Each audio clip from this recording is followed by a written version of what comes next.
Salut à tous et à toutes, j'espère que vous allez bien. Pour ma part, ça peut aller. Aujourd'hui, je vous retrouve pour vous parler cette fois-ci du tome 3 de Scrap Metal, qui sera ici.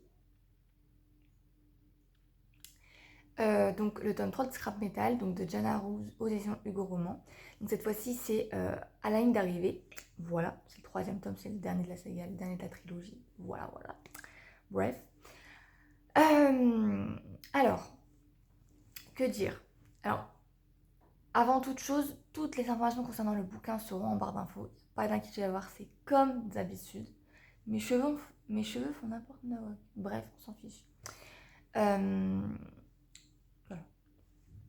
N'hésitez pas à mettre un petit pouce bleu si vous avez apprécié la vidéo. À vous abonner si vous voulez suivre mes aventures, tout simplement. Ou alors mettre mettre un commentaire si vous souhaitez pour me conseiller un bouquin, même si actuellement je suis remplie de livres dans ma palle et j'ai fait une liste complète pour cette année et l'année prochaine pour pouvoir les lire tranquillement et bien sûr trier ma bibliothèque parce que j'en ai tellement que voilà. Mais vous pouvez toujours me conseiller des bouquins que j'achèterai également, mais en e-book. Si vraiment ça me plaît, je les achèterai par la suite en brochet. Mais voilà. Donc pour l'instant, je suis en train de trier mes livres parce que vraiment j'en ai une blinde totale. Pour vous dire que j'ai tellement trié ce qu'il fallait que je lise que j'en ai pour littéralement jusqu'à décembre 2025 pour trier. Parce que j'ai mis tant de livres dans chaque mois pour les lire, vu que je sais qu'avec j'ai pas un rythme de lecture très rapide, ce qui fait que je mets du temps un peu à lire. Tout le monde n'a pas le même rythme de lecture. Et puis avec les activités, enfin que ce soit le boulot ou les activités, enfin bref, ce qu'il y a en dehors de la lecture, ça compte aussi, ce qui fait que je ne peux pas vraiment faire que lire. Bref, donc voilà, donc si vous souhaitez me proposer des bouquins, me les conseiller, allez-y. Mais pour le moment, j'ai beaucoup trop de livres à lire. Mais je les prendrai quand même. Enfin, je verrai ce que c'est comme résumé. Dans le troisième tome, donc on retrouve So, étant petit cette fois-ci. On le retrouve cette fois-ci dans sa secte où où il s'est retrouvé en fait. On le retrouve cette fois-ci dans cette secte où il s'est retrouvé lui. Et on va voir que... Comment? On va voir les fameuses séraphines justement. Donc les femmes qui sont réservées aux leaders, aux chefs de la secte. On va voir que les séraphines sont réservées. Voilà. Je ne rentrerai pas plus dans les détails parce que voilà, enfin genre sinon je spoil presque pas mal de livres. Il y a quand même de grosses parties du bouquin et c'est pas mon but. Donc le seul truc que je vais dire concernant ça, c'est que les séraphines sont réservées aux leaders de la secte. Voilà. Vous verrez si vous avez envie de lire le livre. Pourquoi? Ou plutôt qui? Plutôt. Voilà. Alors je suis pas du tout d'accord avec ce genre de choses, bien évidemment, les sectes c'est quelque chose de vraiment à part.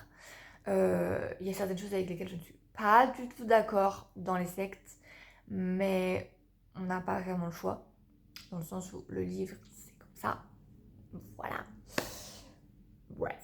Après ça, on va retrouver Hope qui appelle sa belle-mère pour avoir des nouvelles de son petit frère et de sa petite sœur. Donc Billy et Tara. Et on va voir la situation familiale est très compliquée suite à beaucoup d'événements. On va voir également que Hope et So vont avoir des hauts et des bas dans leur couple, comme tout le monde en fait. Enfin, un couple, c'est pas fait que de jolies choses ou que de mauvaises choses, c'est les deux. C'est un mixte. Chose où, par exemple, la personne ne va pas être d'accord avec l'autre. Enfin bref, faut pas qu'il y ait trop de disputes, mais il faut pas qu'il y ait genre, voilà. Ça peut être que bien, mais en général, si vous n'êtes pas avec la personne, il peut y avoir des dérives, genre sur les disputes. Donc voilà, donc dans leur couple, il y a des hauts et des bas. Voilà. J'ai des cheveux qui font leur mal. Vraiment, ils font leur vie, mes cheveux. Vraiment, genre, c'est abusé. Bref. Désolée pour le bref, j'aime trop le dire en ce moment. Je sais pas pourquoi, genre, j'ai un truc avec ça. Donc vous allez l'entendre assez souvent. Voilà. On apprend également beaucoup sur leurs mères respectives, les choses qui leur est arrivées à eux deux, à elles deux, aux deux. Que ce soit Anne Lapage, donc la mère de Hope Brenner, ou même également Siaska, la maman de Sauvage. Euh, on le voit et on voit c'est quoi le lien entre tout ce qui se passe, que ce soit Sirov, la secte, Anne Lapage, Saskia, enfin bref, tout ça. Même avec So, on voit tous les liens qu'il y a, on voit tout ce qui s'est passé, l'histoire en fait qu'il y a eu. Et en fait, on découvre beaucoup de choses au tome 3. Parce qu'en fait, il faut savoir que dans le tome 1 et le tome 2, on a certains indices, certaines pistes pour les problèmes qu'il y a. Mais en fait, on a réellement les réponses. On a toutes les réponses dans le tome 3. Et en fait, on se dit, ah ouais, quand même. Parce qu'en fait, il y a un lien. C'est pas quelque chose de fait au hasard. Il y a un lien entre tout ce qui s'est passé. On va suivre aussi Sauvage qui a participé à des grands prix, comme son père auparavant. Voilà. Et en fait, enfin, comment en même temps et en même temps pas, il veut se combattre, entre guillemets, à son père. Dans le sens où, en fait, il veut montrer que lui également, qu'il a des problèmes, il peut également aussi gagner, il peut également aussi participer et faire les courses. Comme son père auparavant, qui était malade, qui était bipolaire, qui a réussi à gagner et qui a fait ses courses de Grand Prix. Et en étant son fils, il a eu beaucoup de haine envers son père. Donc son père, c'est... j'ai oublié son prénom. Hoxton. Il veut également se montrer, se prouver qu'il peut le faire aussi, qu'il avait une haine envers son père et qu'il veut se prouver qu'il peut faire également les courses, les grands prix en fait, et se montrer qu'il est capable. On va voir donc tout du long les histoires entre Hope, entre Sauvage, ce qui se passe. On va voir également ce qui se passe avec son père à Hope, ce qui se passe avec Zolder aussi. Et on va voir qu'à un certain moment, on va apprendre que Hope est enceinte. Elle est tombée enceinte. Alors, on se doutait bien de certaines choses, de certains détails de ce qu'elle disait, mais elle, pour elle, elle avait pris du poids. Alors, on peut prendre du poids, mais de cette façon-là, il faut se poser des questions quand même. Mais bref. Parce qu'il y a certains symptômes quand on est enceinte qui sont irrémédiables, on va dire. En tout cas, elle avait tous les symptômes. Donc bon, voilà. Mais quand on tombe enceinte, il y a des symptômes qu'on reconnaît plus facilement que d'autres. Qui, elle, avait, mais elle pensait qu'elle avait pris du poids. Alors, je veux bien comprendre que quand on prend du ventre, on peut prendre du poids, oui, mais à un certain niveau. Genre là, il y avait certains détails qui ne trompaient pas. Mais bon, bref, on passe au détail. Donc on va apprendre que Hope est tombée enceinte. On va voir la réaction de Sauvage. Voilà. Alors, je vais faire un petit point aparté parce que c'est très important à savoir. Que ce soit les femmes ou les hommes, les personnes avec utérus ou avec pénis, enfin bref, on s'en fiche. Hein. Toutes les personnes toujours confondues sont censées savoir ça. Alors, dans ce livre-là, on voit que la contraception est portée par Hope, une femme. Donc elle a un implant. Elle avait un implant. Donc c'est pour ça qu'il faut voir pourquoi, il faut lire le livre, le pourquoi et le comment elle est tombée enceinte. Parce que certes, les contraceptions ne sont pas fiables à 100%, mais il y a une raison derrière. C'est pas parce qu'elle avait un plan ou quoi. Voilà. Ce qui s'est passé réellement. Voilà. Donc il faut faire un petit point aparté, c'est que là dans ce livre-là, c'est Hope qui porte la contraception. Comme la plupart des personnes, c'est la femme en général qui porte la contraception.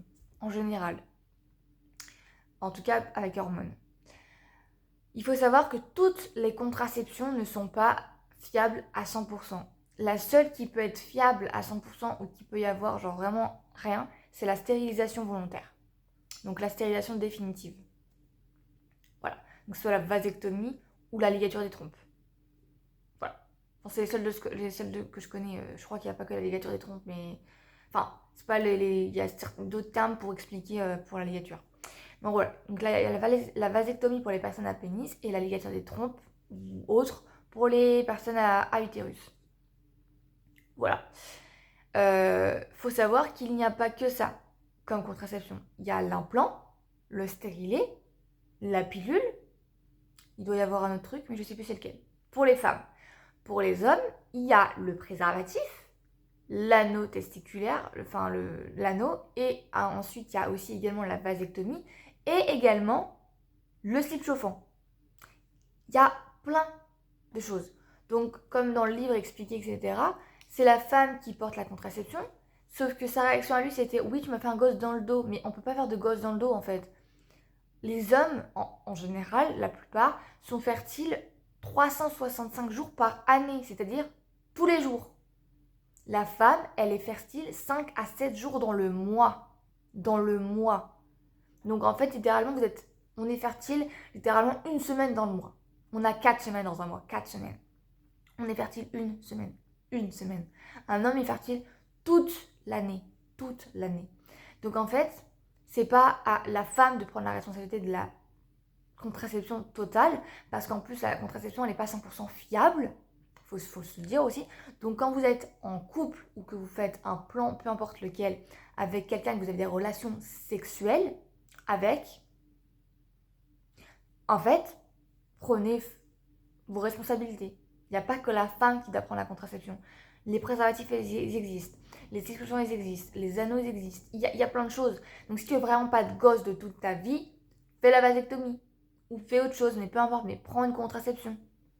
C'est pas la seule femme, c'est pas la seule à devoir avoir une contraception, la femme.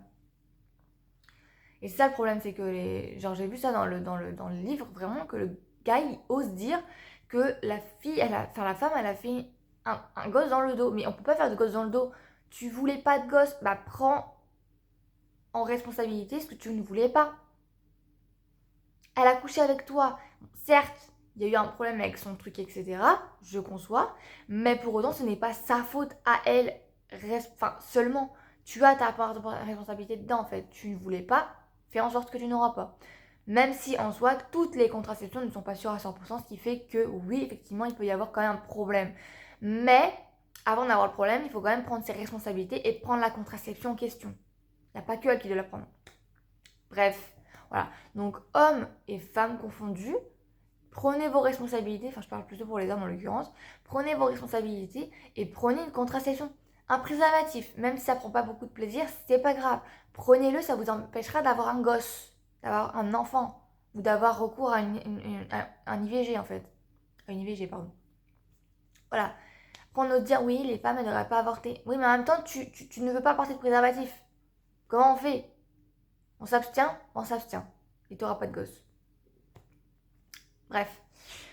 Alors, petit aparté fermé, je voulais juste faire ce petit point parce que beaucoup d'hommes ne sont pas au courant, mais il y a des contraceptions autres que la préservation. Que le préservatif. Certes, c'est pas forcément agréable sur le début, mais ça reste une chose à faire si vous voulez pas de gosse. Voilà. Et je tiens à dire qu'il y a des parents qui ne devraient pas être parents. Voilà. Je parle pas de Hope et de Sauvage par contre. On va voir que Hope, en fait, se retrouve en danger depuis le début, elle se retrouve en danger avec son frère Sauvage, donc Zolder. Parce que Zolder veut sa peau.